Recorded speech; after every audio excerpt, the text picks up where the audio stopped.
El 29 d'octubre es va celebrar el Dia Mundial de la Psoriasi, una malaltia genètica de la pell que es manifesta amb enrogiment, escamacions i inflamacions cutànies.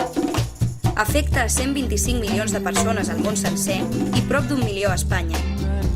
El deteriorament de la qualitat de vida que es produeix és similar al del càncer, la diabetis o la depressió. A més, els malalts de psoriasi es gasten un elevat pressupost en tractaments. Consultem què s'hi pot fer a Juana María del Molino, presidenta de l'associació Acció Psoriasi. Acció Psoriasi és una associació sense ànim de lucre que va ser fundada el 1993 per afectats de psoriasi familiars per lluitar contra la malaltia de la psoriasi. En essència, donem suport i informació als afectats de psoriasi, però fem moltes altres activitats, com és organitzar conferències, fem una revista trimestral, també representem els interessos dels afectats davant de l'administració pública i també donem suport a la investigació. Els tractaments de la psoriasi són molts i diferents.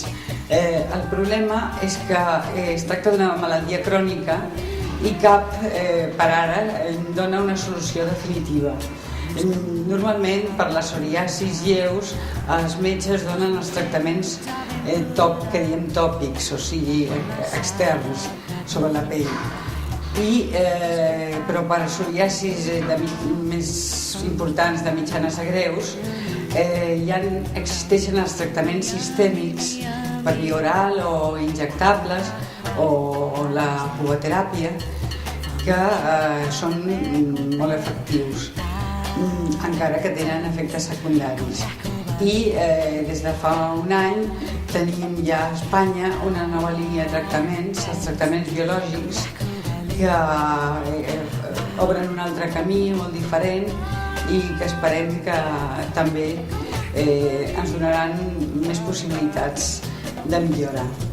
La psoriasi és una malaltia imprevisible. Hi ha persones que tenen brots a la tardor i a la primavera, però d'altres que els tenen en qualsevol moment i l'evolució no se sap mai si seguirà augmentant o d'altres persones, per sort, tenen una psoriasi estable. Sí que hi ha unes certes circumstàncies que es poden evitar. Per exemple, com a desencadenants es consideren les infeccions de l'aparell respiratori.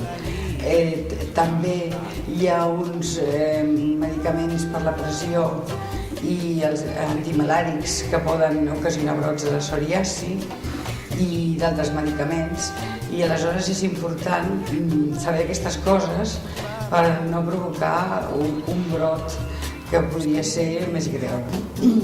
La psoriasi té unes dificultats per mantenir una qualitat de vida, perquè presenta personalment una pèrdua de temps per cuidar la pell, hidratar-la, també per visites de metges, inclús visites als hospitals per aplicar-se tractaments com la pulvoteràpia o els biològics actuals.